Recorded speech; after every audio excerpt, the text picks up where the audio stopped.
So I've been watching a lot of 2026 new release videos, and I am genuinely surprised at how few books are being talked about that are coming out in January. I know that January is like supposed to be a slow month for publishing, and there are generally not a lot of new releases coming out in the beginning of the year compared to like later in the year. But I found so many new releases in January that I was excited about that I had to cut this video down to just the top 10. Otherwise, this video is going to be like an hour long. Here are my top 10 new releases in January that I am really excited about.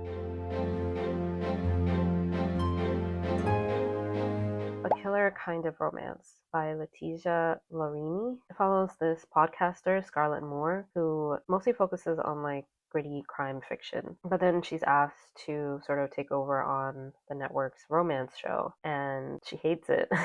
Then someone begins to reenact the crimes that she discussed on her own podcast. She ends up launching her own investigation looking into what's going on and who's committing these crimes. At the same time, we have Raphael Gray. And then, I think I'm a sucker for any character that's described as the brooding bad boy. The brooding bad boy who disappeared 5 years ago. There's kind of like a romance between them, but at the same time, he could be the person committing these crimes. And I don't know, I just thought that sounded really interesting. In my notes, I wrote that we all know he's not the murderer, but hey, you never know. I'm pretty sure everyone who watched Vampire Diaries romanticized Damon, and we all know that Damon is a cold-hearted killer. So you never know. You never know. This book is scheduled to come out on January 13th as well. I really want to read this one. 1 Week to Win the Chocolate Maker by Timothy Janovsky. It is a romantic retelling of Charlie and the Chocolate Factory. Our main character, Dario Cattonia. His grandfather wants him to get married before he's allowed to inherit his family's chocolate empire. I love that it's a chocolate empire.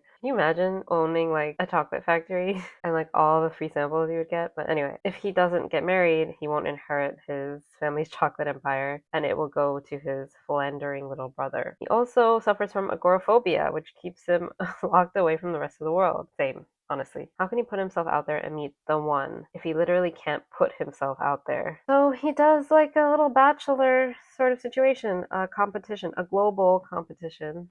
So we have people all around the world. 5 lucky contestants get an all-expenses-paid trip to his luxury Italian villa for a chance of becoming his lawfully wedded spouse. On the flip side, we're following Charlie Moore. He is trying to take care of his grandparents. He's their sole caregiver and he needs money. So marrying into a chocolate fortune would be very advantageous for him. And they fall in love.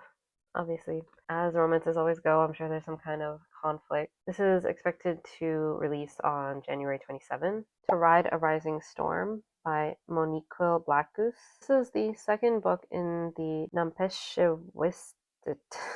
I'm not going to be able to pronounce the name of the series, but I will add it as text somewhere. The first book in the series is called To Shape a Dragon's Breath. The story follows a young indigenous woman who enters a colonizer-run dragon academy. We're following 15-year-old Anikez, who finds a dragon egg and bonds with it. A dragon hasn't been seen in many generations, and her people are elated when they find out that she has bonded with this dragon. Apparently, the dragons lived among them and helped the people thrive, but the conquerors of her land have very different ideas about how a dragon should be bonded with and raised. And they're not happy that Anikez has found a dragon and is bonded with it. And they really don't want her to enroll in the academy, but they allow her to do it. And if she's to fail, her dragon will die. The second book in this series is scheduled to release on January 27th. I already had the first book saved in my TBR. It kind of reminds me of Poppy War a little bit, like Rin joining this academy of elitists and having to like compete with people that have a lot more training and a lot more resources than she did. The Poet Empress by Shen Tao. Debut author Shen Tao introduces readers to the lush, deadly world of the Poet Empress.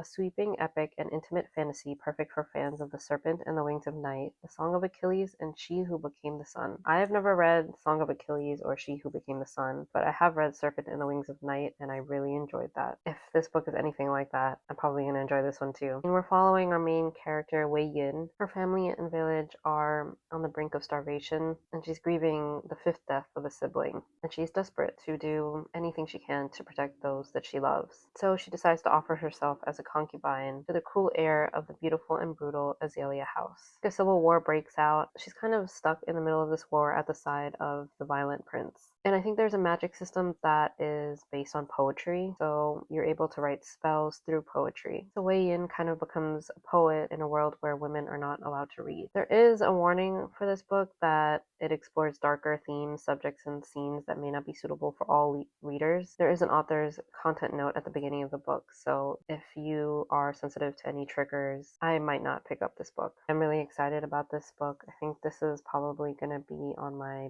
priority. Oh, it is already on my priority list. This is expected to release on January 20th. We Who Have No Gods by Liza Anderson. So far seems like a standalone. We're following our main character, Vic Wood, and also her brother, Henry. They're orphans. Seems like they had some kind of tumultuous relationship with their mother. But then they find out that their mother belonged to a secret society called the Acheron Order. It's a secret society of witches tasked with keeping the dead at bay. And Henry has been chosen as the Order's newest recruit. So Henry has to go to upstate New York, and Vic kind of just accompanies him because she doesn't want him to be in danger. And she decides to join the academy despite not having powers of her own. There is a love interest, Zan. He's the head sentinel, whatever that means. Oh, it means that he's in charge of protecting Avalon. What's Avalon? Oh, Avalon Castle is where I guess the Order lives. It's part of the academy or something like that, and he makes it no secret that he wants Vic to leave. It sounds like Vic is not your typical main character. Usually the main character would be the one that has the powers, and in this situation she doesn't have powers, her brother does. And I just thought that was really interesting. We're going to be following a main character who actually doesn't really belong in the world that she's in, whereas normally main characters are discovering the world that they were always meant to be in. So I think it's just going to be an interesting dynamic to explore. Again, love interests that are described as imposing, ruthless, and frustrating, my kind of romance. This is expected to release January 27th. Absolutely want to get to this one in 2026.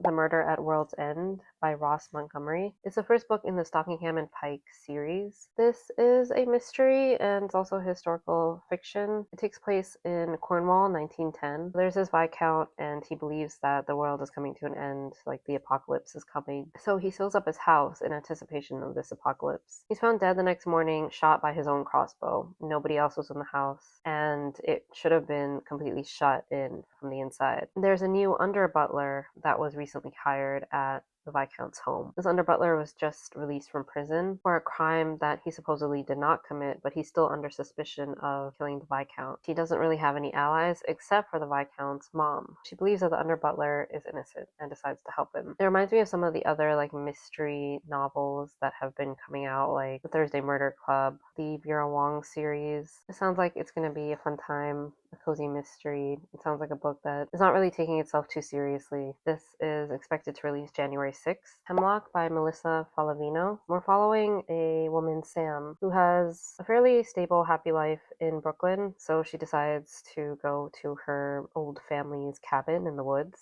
as all happy, stable people do. She's also a recovering alcoholic. The synopsis doesn't really explain why she decides to go back to her old family home. This is also where her mother disappeared, and nobody knows where she went. While she's in the woods, she has a beer, and some weird shit happens, basically.